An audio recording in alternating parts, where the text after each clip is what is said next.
Okay, so hello YouTube, and later on for the podcast, hello everyone. I'm here with Ted, and today we're going to be talking about the mantis beings. But before we get into that, it's been a big couple of weeks for UFO news with the David Grush story. Ted, are you up to date on that? I think so. So David Grush has come forward, and you know what? So many great other channels are doing such a great job at this. We won't, we could regurgitate, recycle. We won't, but I'll just give quick thoughts on it. Um, he's come out with stunning claims. Uh, the White House was asked about it. They referred the answer to, or the question, to the Pentagon, and they've come out and flat denied it. Okay. So obviously there's some sort of group in there who thinks that if they just deny it, then they're going to get away with it. They think they could still cover this up. And maybe they can. I don't know. I suppose at the end of the day, it's just going to be down to whatever congressmen are going to be in those hearings and whether or not they're going to come forward with the information after they speak with Grush. So the fate of all this, as I see it, is in the hands of politicians. Any thoughts on it, Ted? Well, I agree with you. Yeah. Uh, of course, I've said, and I'm being repetitive here, but I've said numerous times over the years to people, and I think I've said it on the podcast, that the government, it really is in a very awkward situation about all this, and they're trying to save face. But I truly believe, knowing what I know about the aliens and their involvement with humans, from my perspective, the government took the stand years ago that it was for the best interests of the public, that they don't know the truth. And I can see their position on that. However, we're living in times that are changing and that are different. I am supportive of this information coming out now, and I think the government's at some point they have to acknowledge what they've done and why they've done it to satisfy people. But that's my take on it, Stuart. Okay, so we are going to move now on to the mantis beings. Okay, now if you go on the internet, or and you research, if you Google mantis beings, you get a lot of people's experiences. Okay, and they generally seem to be accepted as a very old race, very wise. They're known as the caretakers of children. They're benevolent. Now, Ted, you're saying something completely different about them. So I think we should start off firstly. When did you first encounter a mantis being? I didn't know that I had encountered a mantis being until uh, under hypnosis with Barbara Bartholic. We reviewed an incident in my life in which I encountered them in close proximity. I was on a craft where they were, and now I did describe to Barbara on that very first, for those of you who have listened to all the podcasts or maybe read Masquerade of Angels, the very first alien abduction hypnotic regression that we did, that was brought out in the cotton field here in Alabama when I was a little boy and taken. And in that process, I had been cloned. Now, there were creatures there that I saw on this large mothership where they had taken me. I did see some mantis creatures there and describe them, but I was not in a close encounter with them. I just saw them. That was the first time. Now, the next time was very vivid, very realistic, in which I had a up close and personal encounter with them, and that was a different regression. So those are the only two times. Okay, and as far as them being known as caretakers for children, you've got a completely different view of what they're doing to the children, which is what? Well, you got to understand the nature of these aliens. We're dealing with non-human entities, but we as humans want to make them act and think like humans because we can relate to them better. And I deal with people, talk with people all the time who are very pro-alien. They really think and feel that they're here for our best interest. But yet I have not run across any evidence that makes me feel that's true. All the encounters that I've had with them have not been positive. They've done some positive things to trick me into thinking they're positive, but I learned that these were lies and deceptions. Okay, so we have to get to the fact, to the nature of these mantis. Now, a small, tiny insectoid mantis there that you find on a bush by your house or in the forest, what does it do? Just because it's been genetically created to be human size or bigger, taller, doesn't change the nature of what it actually is. And it may have been, its brain may have been genetically improved so that it has rational, the ability to think, create, and act outside and beyond the insectoid position in its natural state. But that doesn't mean that its true character has changed.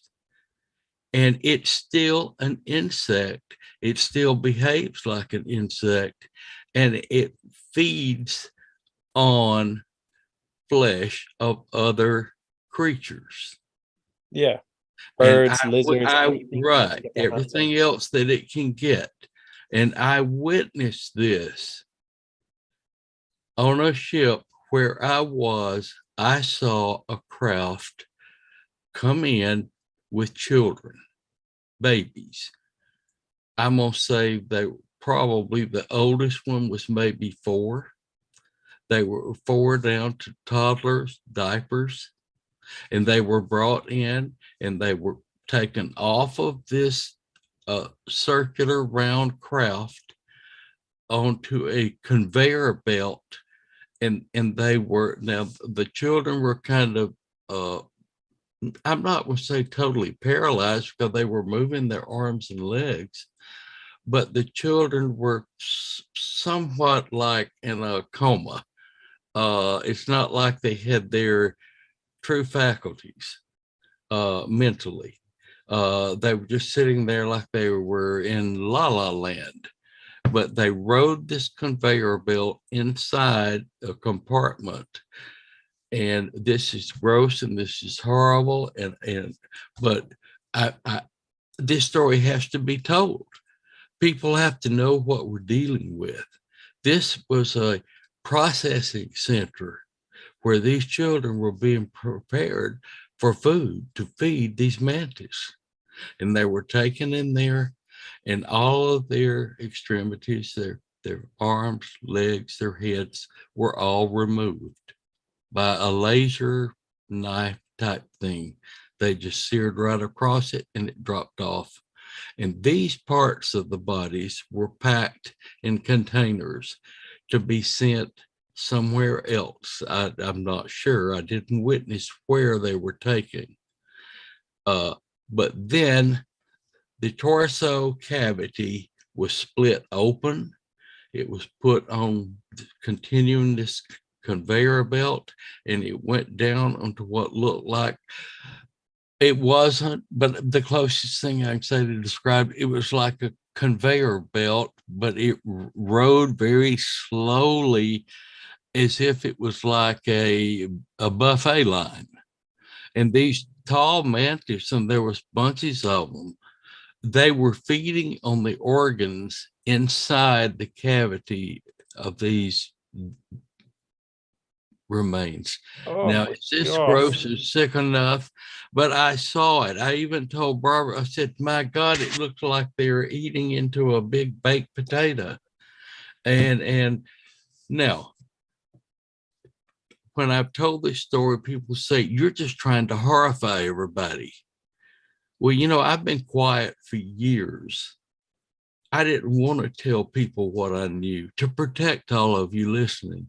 This is one of the reasons I say the government has gone to extreme measures to make sure that we don't know what's really happening because they can't fix it. And I think one of the main reasons, and I'm not taking up for the government, but I think I can see what would I have done, what would you have done in that position to have recovered that craft at Roswell and found such remains inside that told them probably what was going on, but there was absolutely nothing they could do to stop it. Of course, they lied to the whole world. They didn't want the panic that this would cause. And now here I am coming along all these years later, and I'm telling you people listening this horrible story, but I saw it, and now I have to back it up with the fact that after I recovered from the shock that I went through of reliving this experience and witnessing what I saw, and believe me, people, it took me some time. I was an absolute, the old expression, basket case. I was an emotional wreck, and I couldn't even work for days. It left me mentally, spiritually, and physically crippled to have relived this event and saw what I saw, and the heartbreak I experienced from it. And Barbara then comes back later after I'm able to talk with her more about this, because momentarily I had told her, I said, this is it. I'm not doing any more regressions. I can't handle it. Yeah. And she came back later and she said, Ted, and she got out some records with no names on it. And she had, I don't remember exactly, but I'm going to say more or less 7 cases of other people that she had worked on that had witnessed the very same thing. Did you say 7? I think there was around 7 cases that she had done hypnotic regressions with before me, some of them several years, that had witnessed this basically the same thing. Right. And Ted, when did you discover this knowledge? Was it back in 1994 with Karla, or was it? This was after Karla's death. Barbara and I continued working, but I had kind of dropped off the public trail. Yeah. My life had been threatened. I knew what had happened to Karla. Barbara had been threatened, and she wanted me to continue this work because she said that I had the ability to open up and see these things in a very true and realistic and explainable way, where others had been lost and mixed with a lot of confusion and screen memories and what have you, and it wasn't altogether clear. So she thought that she needed me to really enhance this work. And Barbara, being such a dear and precious friend to Karla and I both, that I kept working with her. I worked with her all these years that I was silent, but we were still doing work. I would go to Tulsa whenever I could and stay a few days, and we would do a few regressions. And then I would come home and try to emotionally get over what I'd seen for a long time. It's been a very heartbreaking experience for me over these years. And can I just ask you, how come Barbara never released this information? Because we were threatened, and because she felt that eventually they would do away with her. So she even had there was one man who tricked her out of some of the information, and she found out later he was a government agent. She had UFOs hover over her home at night. There were a lot of things going on with Barbara that kept her silent. Okay, so it was kind of like for her own sake, she needed to know the information, but at the same time, she kind of felt she couldn't release it. Would At the that be same time, but we did reach a point later, and this was in I can't remember right now. You know, I'm 80 years old. Please forgive me. But do you recall what year Barbara died? Was it 2011 or something, wasn't it? Maybe around that time. Uh, I had returned to Alabama and was taking care of my elderly parents until they passed, and then out of boredom and sitting at home, it was nothing to do. I took a job as a people greeter at Walmart for 3 days a week just to get out of the house. And so I had been doing this a few years, but Barbara and I would talk a lot on the telephone. We were very close. So we almost spoke daily.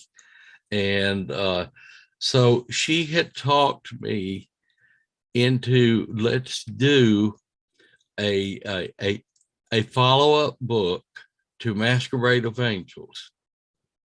And so I finally agreed that I would do it reluctantly because I knew the danger involved. But I finally agreed that I would do it. And I went to the personnel department at Walmart and I put in a request to move to a Walmart in Tulsa, Oklahoma. That's where Barbara lived. And I was going to move back there so I would be close and we could work on this book. And then shortly after is when this vehicle came out of absolutely nowhere, just appeared on the street going, and it was like a huge black windows with no tag on it, Humvee. It came at 100 miles per hour and hit broadsided Barbara and her husband's vehicle and expelled them into the air, in the car whirling. They were both thrown from the vehicle. The car landed on Barbara's husband and crushed him. He died instantly. Barbara was caught between the door and the vehicle and wasn't crushed, but she had both legs, both arms, and ribs broken. Barbara almost died, but she eventually recovered to a certain extent that she could walk with a walker and get around on her own. But in spite of all of that and what happened, she still said, we owe it to the public to get the truth out there, because if we wait on the government, it's never going to happen. And she said, I feel we owe it to we owe it to humanity to let them know what's really going on behind the scenes, behind the masquerade. And so I said, okay, and I'm still going to move to Tulsa. We're going to do this. Within 2 weeks, she had this massive stroke and she died. They found her dead. Yeah. So we didn't get to happen. It just didn't come about. Yeah. Okay.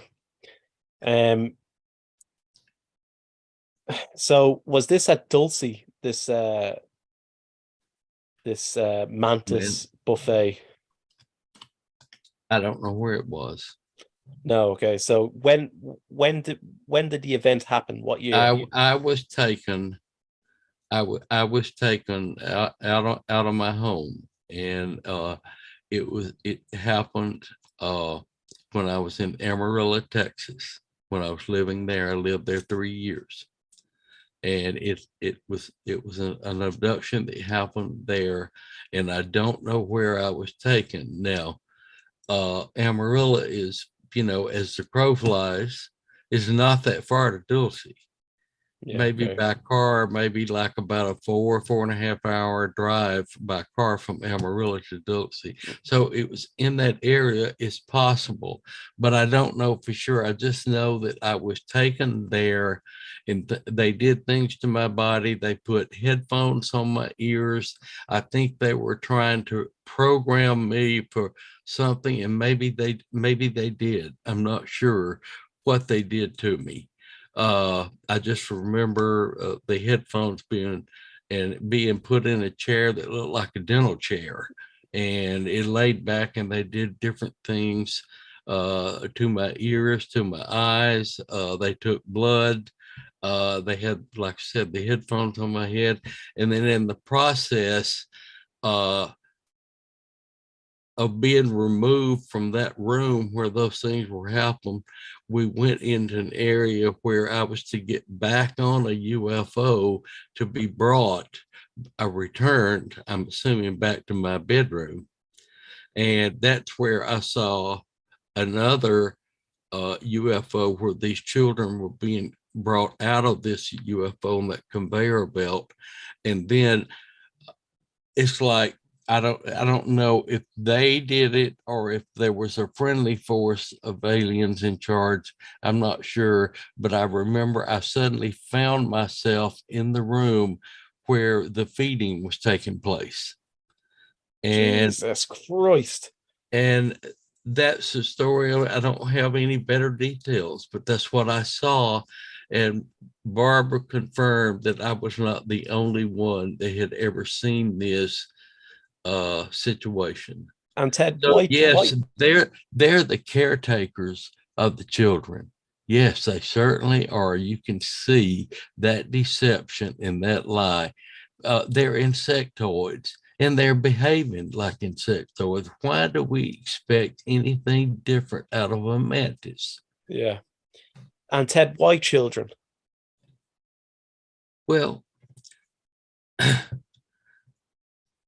I would say that one cavity of a child's chest with the stomach, the heart, the liver, everything, that's a meal. Okay. That's a meal. A human size would be, maybe, in my opinion, bigger than what they need. It might be a waste. And I can assure you from what I've seen, these aliens, these entities waste absolutely nothing. Mm. They have creatures of all kinds to feed on every part of the body. All the blood goes to the graze. Uh, the children, we just discussed where that goes. Anyway, just think about it. I don't need to describe it for you. You can imagine. You Yeah. can imagine. And they're not clean. Uh, the very putrid smell in these UFOs. They're not clean at all. They're nasty. They poop in the floors, and then they have another insect like big roaches or whatever that come and eat it all and clean it up. That's the way it's cleaned up. Ugh. So, UFOs are often described as hospital-like. Excuse me. UFOs are often described as hospital-like. Very clean, no rivets or anything, very smooth. well, now, when I was taken on that childhood abduction out of the cotton field, the one where I was cloned, I was taken to a mothership. Yeah. Now, the mothership had human workers in there. It was clean, and it did not smell bad. I'm talking about these small craft that are like the taxis and the Right. operators, these insects that operate it. Yeah, okay. Uh, All right, there's a couple of comments I'm just going to read, okay? This is from people on Reddit talking about their own experiences. All right, this one is Tiny Cubes. She says, I've never heard of mantis beings before, and I'm still learning so much. I was visited by one about a year ago when I was very pregnant. Okay. I woke up in the middle of the night and it was standing at the foot of my bed. It was very tall, almost hitting the ceiling of my room, and its body was cloaked, but its head was brown and looked like a praying mantis head. I was caught very off guard, but said out loud, "What do you want?" And it made a clicking noise, and I said, "Go away." And I shut my eyes for a second, and it was gone. When I opened them again, seeing others have experiences makes me feel validated. Okay. So she had this praying mantis appear when she was pregnant. All right. Ted, what's your best guess to what was going on there? Well, they're overseeing the pregnancy because they want that baby. Right. And That's not. I assure you, based on my experiences, they were not interested in her. right. And they're known as the caretakers of children. So they're just waiting on dinner to be ready. And you know what, folks? I'm going to read these three comments, okay? And I didn't have to go far to find a correlation in what they're all saying, all right? Um, so here's the next one, okay? This one's from Dark Rose 50. As a child, I remember vividly talking to a kind woman where her head was displayed in a fuzzy blue and black hologram. She had big eyes. It was hard to make out the face, and I asked her if she was an ant queen. She said yes, but it felt like she was humoring me. She was like a kindly kindergarten teacher, okay? During the interaction with the being on the fuzzy hologram, I remember being in a dark room and feeling like there were people behind me. At times, I wonder if these people were aliens, maybe some mantic folks. At times, I wondered if it was a vivid dream. At times, I wondered if it was both. I'm not quite sure what to think. It could have been an episode of Sleep Terror. I had the stereotypical abduction experience when I was 15. Bright light like it was daylight coming from the window. Robed figures at the foot of my bed. Being totally fine with this, thinking this is an alien in a cloaking suit. Seeing myself remotely floating to the ceiling. Panicking that I would be crushed and then darkness. My daughter, okay, here we go. My daughter has sleep paralysis. She saw a man eating a rat on her floor. She saw a tall robed mantis in the kitchen at night. My what if time machine can't help but make a connection that maybe the man eating a rat was a mantis in a cloaking suit. Before that, I've never discussed this topic with her. It's certainly a head scratcher, and at the very least, it's an interesting coincidence. So she had her own experiences, and then later on, her daughter came up to her to tell her about something that she had seen. Um, Now she's drawn connection to the man eating the rat in the room, which really is a head scratcher. Ted, do you think it's possible that a mantis being showed up and then a rat just happened to be going by and just ate the thing? Well, I don't know. I've never experienced anything where a rat or anything like that got involved in the picture. I've had my own cats and dogs with me at times, but they paralyze them with paralysis like they do the humans, and so they won't attack or do anything. Uh, as far as the rat, I really don't have an answer for that. I would say this. I would say it's possible that that was not a rat. That was an illusion they created to make think that it was a rat, and it could have been a fetus that had been pulled out. Okay. Now this is in the daughter's room though. Well, how old was the daughter? She didn't say, but you think that maybe they deliberately impregnated this girl. It depends on how old she is. But how many, you've heard or read some of Bud Hopkins cases that he worked on, where some of these young women were hatcheries. Yeah, They that's kept coming right. and taking. That's So right. that's, and well, Barbara had so many cases of that, it was incredible. Uh, where young women are just used, and they like to start them young because they're healthier. They don't have to care for them as much, because a young mother is her body is just very healthy for that situation, whereas an older woman, they may need to do a lot more work to keep the fetus growing until they're ready to harvest. Right. So it's a completely screen memory. It's not a tall man and a rat. It's a mantis and a fetus. I wouldn't count on that being real. I would say it's an illusion to hide what they were actually doing. Yeah. And See of course, they would not want that young girl to see that they had possibly removed the fetus from her. They would want a screen memory, and they probably wanted her to think a rat got loose in the room and we killed it for you to protect you. Yeah. Okay. Because that's the way they work. It's all, they're masters of deception. You really can't believe anything that they tell you. All these people that buy into this, I'm sorry, I hate to pop your bubble, but you're being tricked. Right. Now, this is the last comment, okay? And then a couple of people on Reddit have some questions as well, all right? Bijimar, okay? My connection to the insect praying mantis began when I was a child. Their strange appearance terrified me. For some reason, the insect would appear in the strangest places, places that were unnatural for a natural dwelling creature, always close. All right. I never gave it a second thought until a mantis being manifested before my eyes many years later. It didn't communicate with me, it just stared silently. My daughter was with me when this occurred. It was about 6 foot behind her. She had no idea. My shock and fear was replaced by parental instinct, and I decided very quickly I needed to maintain composure so that she wouldn't turn around and discover the source of my reaction. With every fiber of my being, I began talking to the mantis in my head, telling it not to touch or disturb her. I would give my life to protect her, and she was ready to do so. The protective adrenaline was so strong, I think I could have lifted a car in those moments.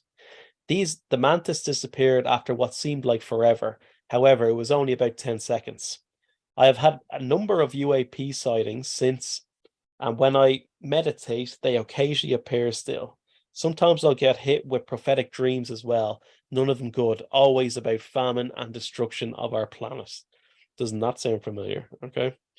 I live across the street from a river and have seen numerous UAPs there. The most recent was yesterday.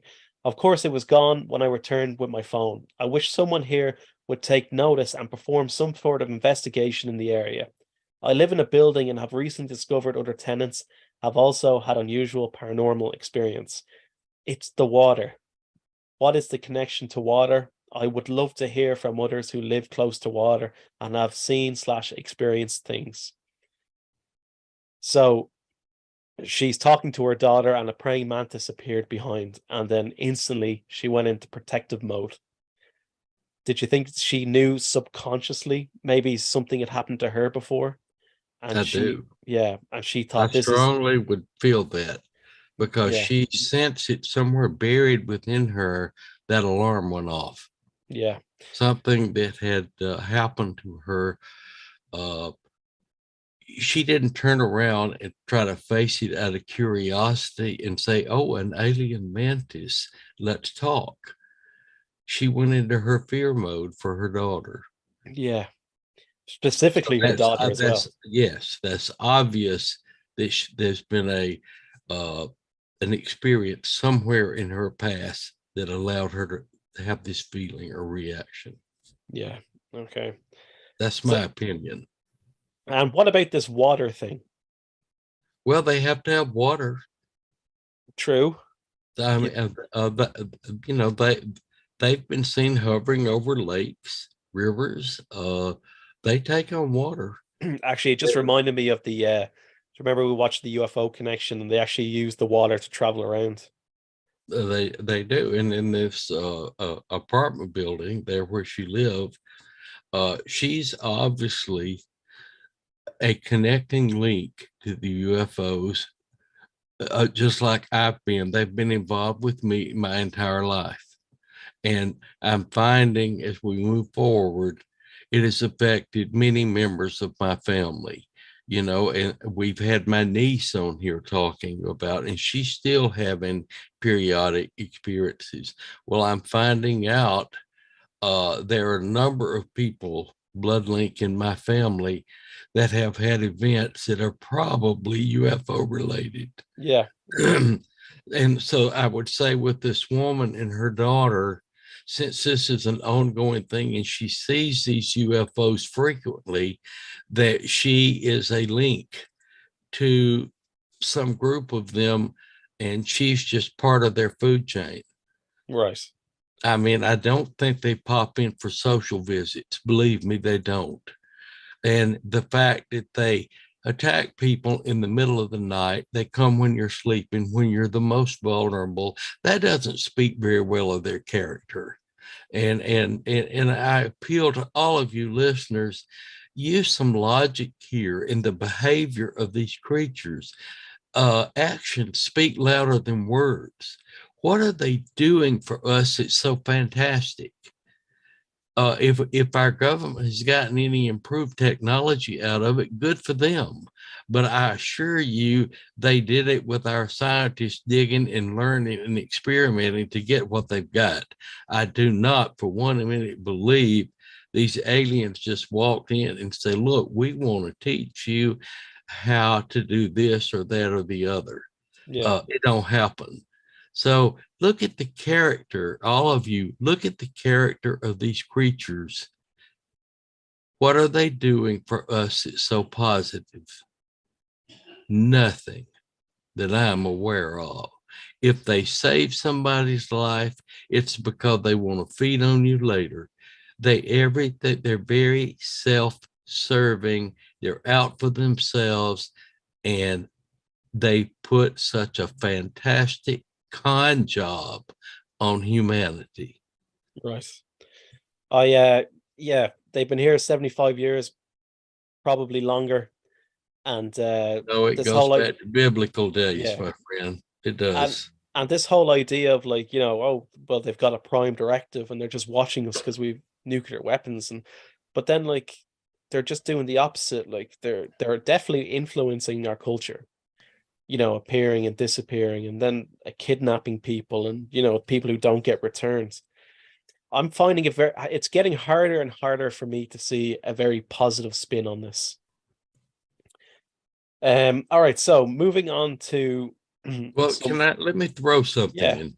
go for it. It just popped in my mind. I've mentioned it before I think I wrote about it on Reddit. Let's talk about briefly all these intricate, beautiful, artistic designs in wheat fields. The crop circles. Yes, and in different parts of the world.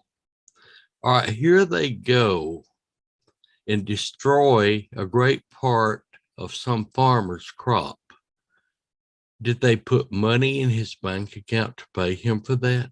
No, they didn't.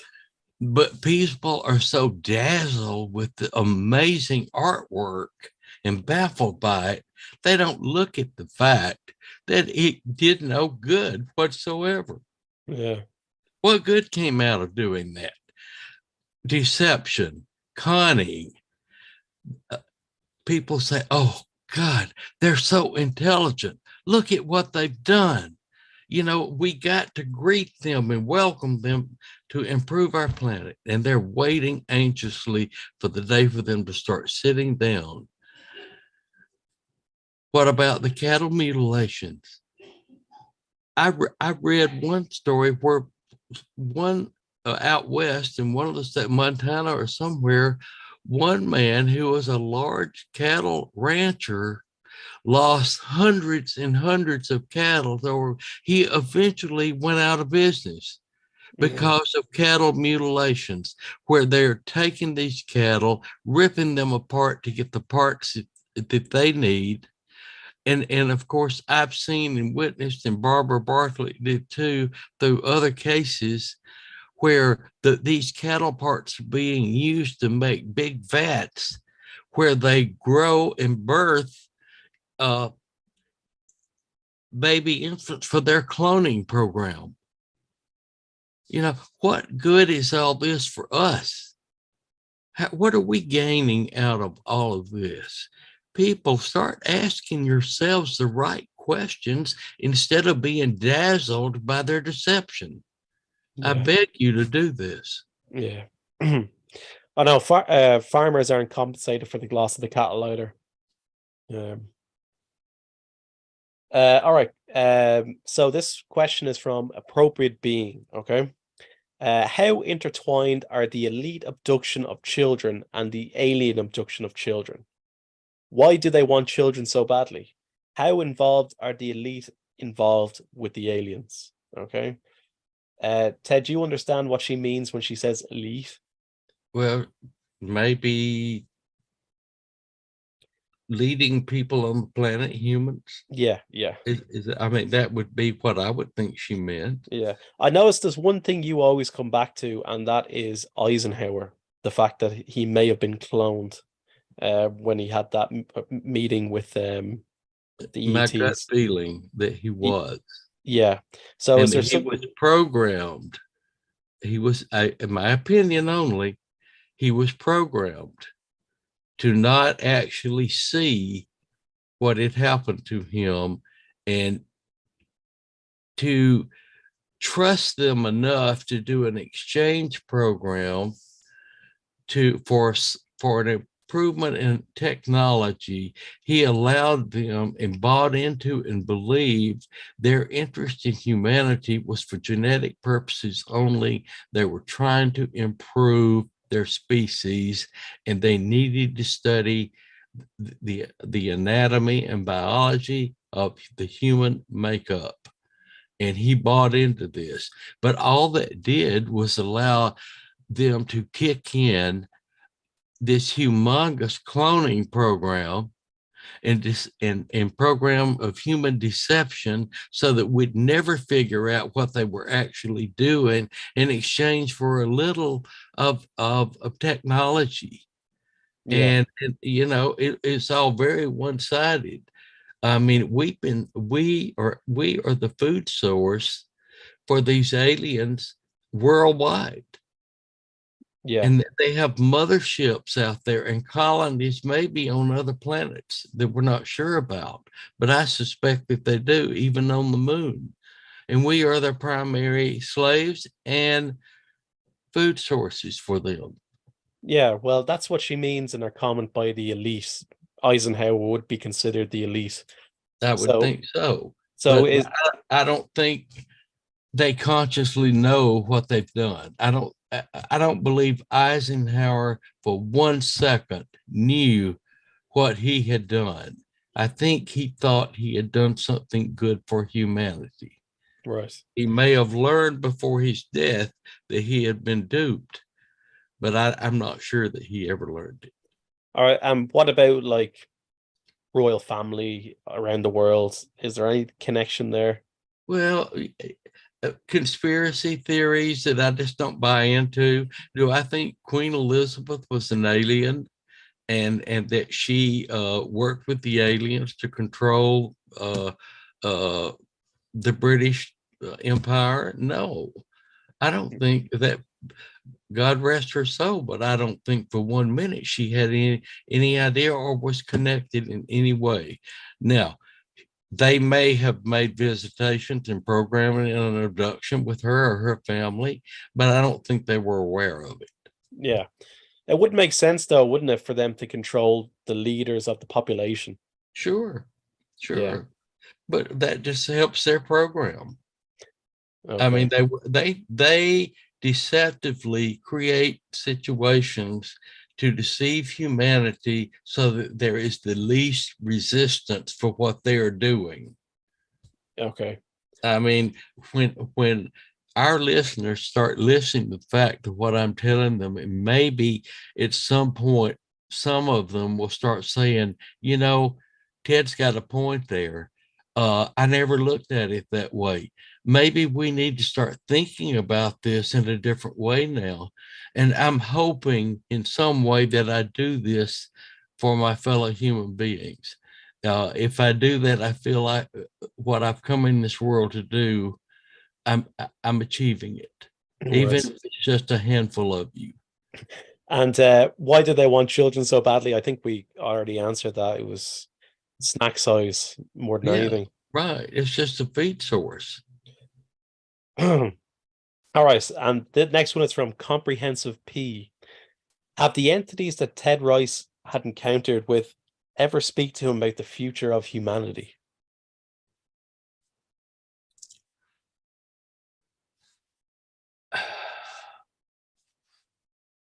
It's all Yes, doom and no. gloom. Let me just guess. Yeah.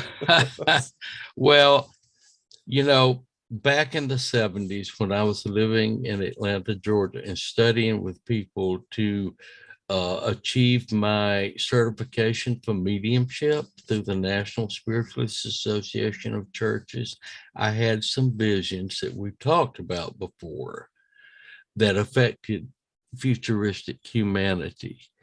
But never did I see like the year 3000 or that far ahead. What was being shown to me possibly was in our lifetime.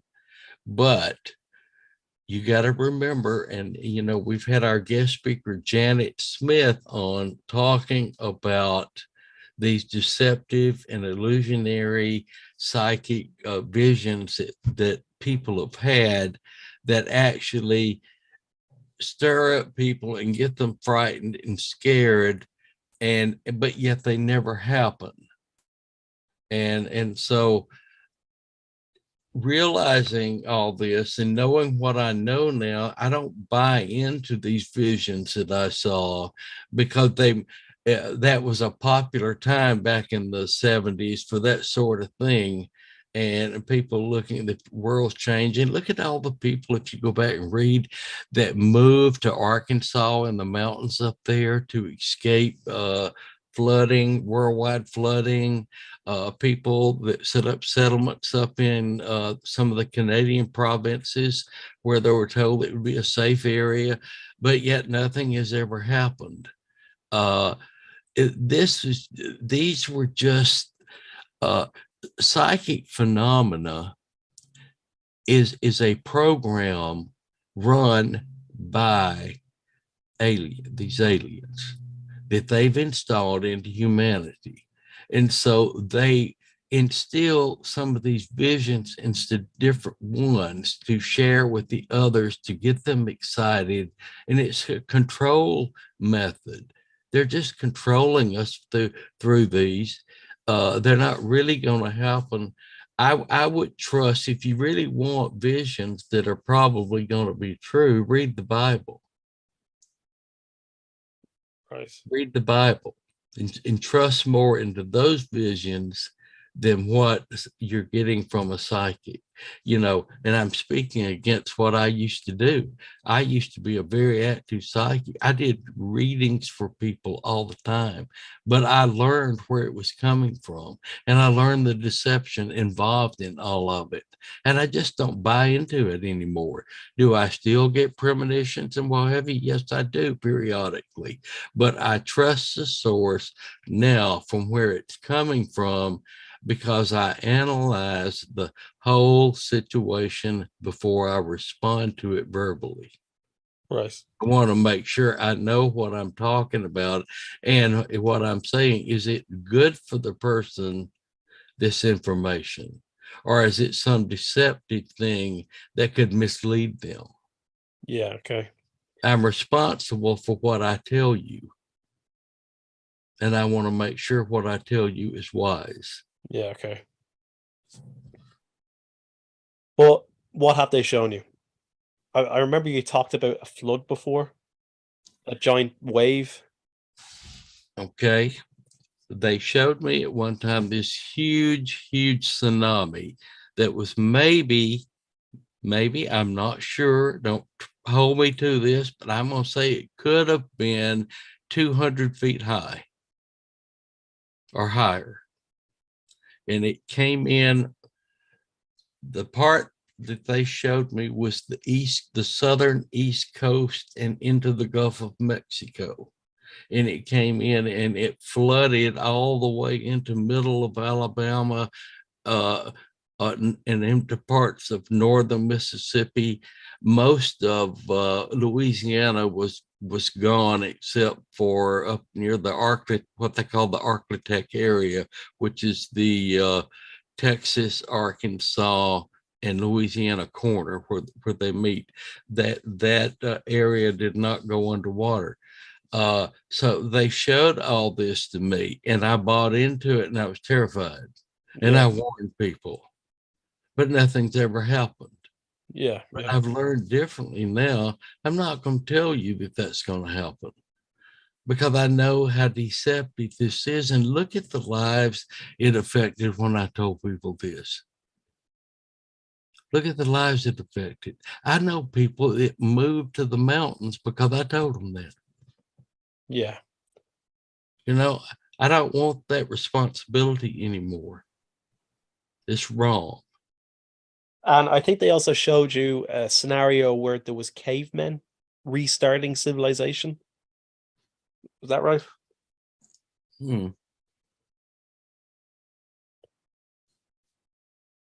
lost on that. They were living. They were living. Hey, I'm 80 years old. In a few months, be 81. I recently had a stroke. Forgive me, but right at the moment, I've lost that, Stuart. I don't remember it. How are you feeling, by the way, stroke-wise? Well, the speech has come back very well. Thank you, good Lord. The numbness and the feeling on the left side of my body and my mouth, that has gone away. But the doctors told me that the damage done by the stroke would be permanent, but my brain would slowly begin to compensate for that loss, and I would feel back and be acting normal. And I'm getting there. I'm feeling very good physically. Mentally, I'm doing pretty good, I think, for my age and everything that I've been through. But I haven't regained the ability to walk very well. I still have to walk with a walking cane or a walker. And they still don't want me driving, except maybe very slowly on back streets. I can't get in heavy traffic because my responses now are very slow compared to what they used to be. I can't walk very far. I give out. So that's where we are. But hey, I'm still here, still kicking, just not very high. And I'm still here doing the podcast. I feel I'm a teacher. I'm trying to get all you listeners to start listening to what I'm saying and start giving it enough credit that what I'm saying might be real. But everything that I tell you, other cases have validated it. I'm not the only one. Everything that I went through, Barbara pulled out of her files, other cases that we compared that were similar to everything that I've told you. So I'm not unique in the fact that I was the only one. I was unique in the fact that I understood it and explained it better. Yeah. Okay, and on that note, is there anything you want to say before we go? Well, all of you know that have listened to the podcast, I'm a great animal lover. And we have where I live a neighborhood watch online. And I've recently joined that, and a lot of my neighbors in the community within a few miles of this area, we share information back and forth online with this link. And I'm finding more and more people out there are finding little cats and dogs that other people have put out and abandoned them. And that breaks my heart. We are responsible for these creatures and they need us. and they have pain and feelings. I call on everybody to do your very best. If you have an animal, a pet that you no longer can take care of, there are agencies and there are people that will help you relocate these animals. Do it, people, in the right way. Stop being cruel and putting out some baby kitty that you think is going to be able to take care of itself. Be All right. responsible. All right, till the next time.